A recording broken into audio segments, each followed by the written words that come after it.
가슴에 담아온 작은 목소리 94번째 이야기. 내일 일은 난 몰라요. 안녕하십니까. 가슴에 담아온 작은 목소리 김영호입니다. 학교가 끝나면 수학이다, 논술이다, 피아노다 하루 종일 학원을 전전하는 요즘 아이들 참 안쓰럽죠. 그런데 그마저도 부럽다는 친구들이 있습니다. 비록 학원이라고 해도 그 아이들에겐 갈 곳이 있지 않느냐는 겁니다. 대체 무슨 사연일까요?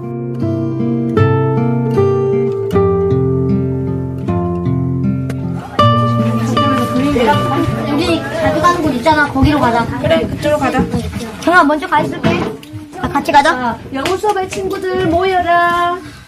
수업이 곧 시작될 것 같은데 아이들은 제잘제잘 떠드느라 정신이 없고 선생님만 마음이 급해집니다.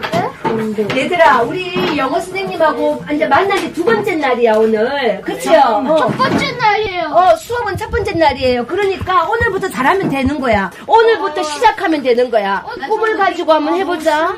아, 너무 쉬운 거야. 야, 그 좋았어. 가까스로 얼마나 자리에 쉬운가 한번 앉혀봐도 알려줘. 제대로 책장을 펼치기까지는 또 한참. 그러면 자 A 소리는 어떻게 나지? 에. 응? 그래서 L은 소리가 어떻게 나? 르.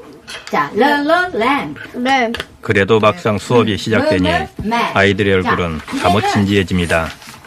지금 그런데요, 처음부터 읽었지? 한 교실에서 같은 수업을 듣기엔 아이들의 나이가 초등학교 1학년부터 6학년까지 꽤 다양해 보입니다. 여긴 어딜까요? 제일 오래된 공부방이거든요. 엄마들이 나가서 일을 하고 싶어도 애들을 봐주는 데가 없었어요. 그 당시에는. 그래서 그 애들을 봐주는, 일단 애들을 좀 봐야 엄마들이 나가서 일을 해서 할 수 있지 않겠나 싶어서 그때 만들어진 게 소망타 가방하고 지금은 나는 공부방인데 최초예요. 김명희 센터장의 목소리에서도 자부심이 느껴질 만큼 오랜 역사를 지닌 이곳, 서울 마포구 대흥동에 있는 나눔 공부방입니다.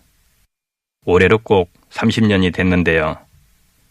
지금까지 이곳을 거쳐간 아이들만 1,500여 명.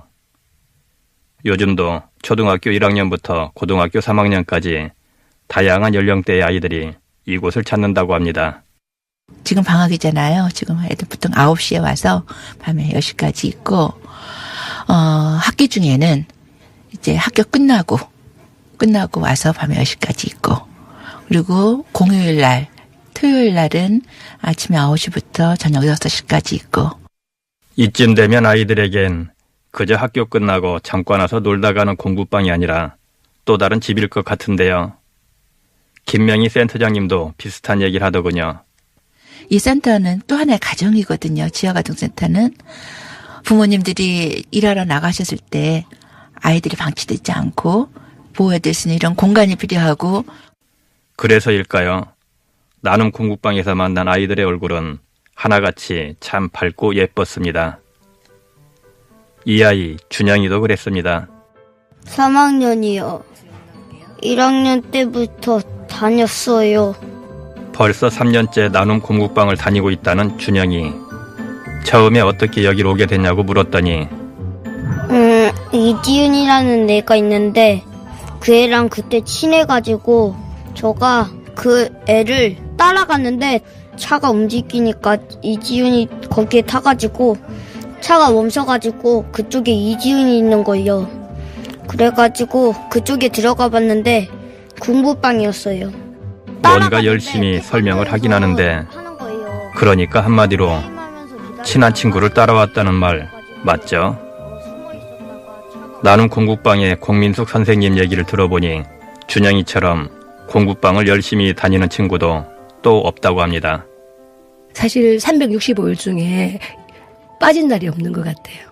학교 마치면 바로 공부방에 와요. 그럼 지금은 이제 방학이니까 아침에 한 10시 반에서 11시 사이에 오거든요. 그렇게 오면 점심 먹고 뭐 중간에 태권도 도장에 한번 갔다 오고 미술도 하고 놀이도 하고 저희 저녁 먹고 7시 반에 집에 가요.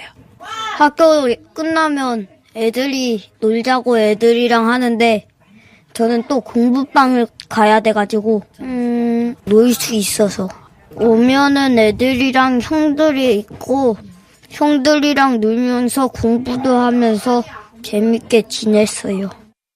나눔 공국방에서 친구들이랑 노는 게 제일 즐겁다는 아이.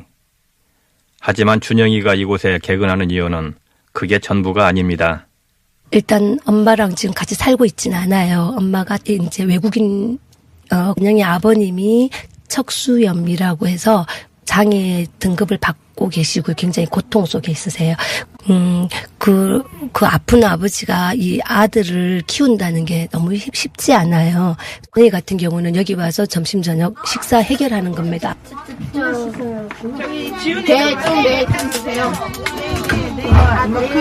맞아요. 그러고 보니 다 같이 모여 밥을 먹는 저녁 식사 시간. 준영이와 친구들은 이것저것 가리지 않고 밥도 잘 먹고 즐거워 보였습니다. 그런데요, 이런 아이들이 하마터면 이 나눔 공국방을 다니지 못할 뻔했다고 합니다. 지난 2016년 말 공국방이 문을 닫을 위기에 처했던 건데요. 김명희 센터장에게 당시의 상황을 물어봤습니다. 주변에 다 개발이 되고 나니까 그러니까 우리가 옮겨갈 데가 하나도 없더라고요. 없을 뿐만 아니라 너무나 많이 올라서. 그래서 정말 갈 데가 없어서 작년 말에 이사주센터에다가 3개월 동안 30년 묵은 집을 다 맡겨놓고 그리고 이제 아이들이 갈 데가 없잖아요. 그래서 처음으로 30년 만에 연초에 일주일간 방학을 했어요. 사실 나눔 공국방이 처음 문을 열고 30년 가까이 터잡고 있던 동네는 아현동이었습니다. 서울의 대표적인 달동네였죠. 그런데 일대가 뉴타운으로 지정되고 공국방 주변에 재건축이 시작되면서 이주 명령이 떨어졌던 겁니다. 임대료는 이미 3배 넘게 뛰어 있었죠. 집 뺏긴 거죠. 거기 때는 월세를 한 70만 원 내고 그 70만 원 정도는 거의 제가 거의 사비로 낸 건데 그래도 그거는 개인적으로 좀 감당할 만 했어요. 밤늦게까지 아이를 혼자 두고 일해야 하는 부모들을 대신해서 밥도 챙겨 먹이고 공부도 도와주는 지역 아동센터. 이런 곳의 임대료를 센터장이 개인적으로 마련하고 있었다니 의외였습니다. 물론 정부 보조금이 있긴 합니다. 정부 보조가 650만 원이에요. 그러니까 650만 원 가지고 이제 법이 돼 있으니까 최소한 사회복지사 3명, 3사람 인건비 그리고 나머지로 여기 운영비 말하자면 공과금 그다음에 아이들 프로그램비 이런 운영비 이걸 다 써야 되는 거예요.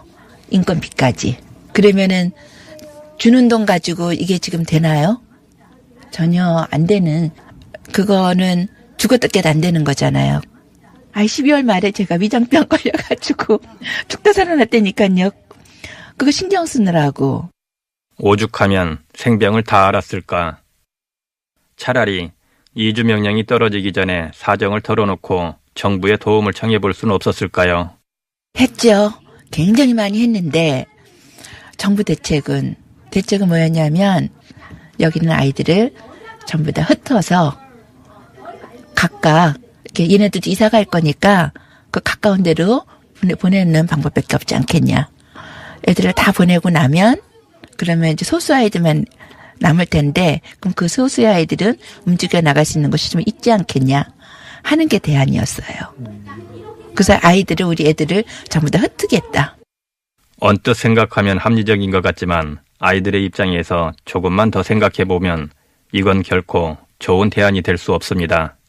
아이들의 입장에서 보면 자기 친구가 있고 자기를 지지해주는 부모가 있고 거기 와야지 편안하잖아요.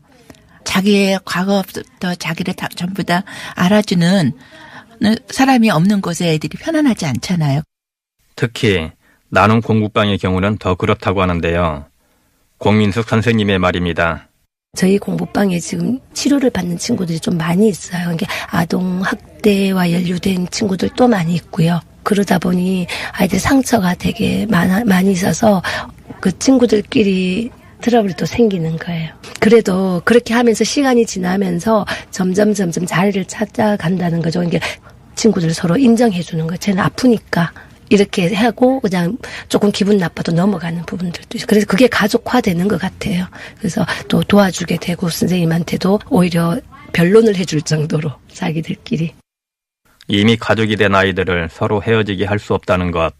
이것이 바로 김명희 센터장이 엄청난 임대료 부담을 짊어지고도 나눔 공국방을 포기할 수 없는 이유입니다. 그냥 1년 동안 온 게 이게 기적 같아요. 네, 이게 기적 같고 앞으로 이게 얼마나 갈까 정말 하루하루가 내일 일이나 몰라야 하면서 이제 가고 있는 중이죠. 없어졌다면요? 공부방이? 여기 안 다니면은 그냥 혼자 있겠죠. 마음이 조금은 아팠을 것 같아요. 여기가 없으면 선생님들도 못 만나고 안 좋죠. 쓸쓸할 것 같아요. 친구를 못 만나니까. 내내 까불까불 밟기만 하던 아이들. 하지만 나눔 공국방이 없으면 어떨 것 같냐는 질문 앞에선 다들 이렇게 얼른 입을 떼지 못했습니다. 아이들의 이런 마음을 그 누구보다 잘 알고 있는 선생님들은 오늘도 아이들을 응원합니다. 저희 아이들이 더 당당하길 바래요. 그래서 어디를 가서도 자기 목소리를 낼 수 있고, 자기의 생각들을 자신 있게 얘기할 수 있는 친구들이 됐으면 좋겠다 생각하고요. 끝까지 버티자. 될 때까지 해내자. 안 된다고 포기하지 말고. 그리고 순간 견디기 힘들다고 좌절하지 말고 끝까지 우리 한번 같이 가보자. 2018년 대한민국. 아이 낳아 키우기 힘들다는 말이 여기저기서 들립니다. 그런 어려움을 돕겠다고 나선 사람들이 바로 오늘 만났던 나눔 공국방 선생님 같은 분들이죠. 이분들에게서 내일 일은 난 몰라요 라는 말은 더 이상 듣지 않았으면 좋겠습니다. 이분들이 돌보는 아이들이 바로 우리의 내일이니까요. 가슴에 담아온 작은 목소리. 지금까지 연출 도서장, 구성 이정아,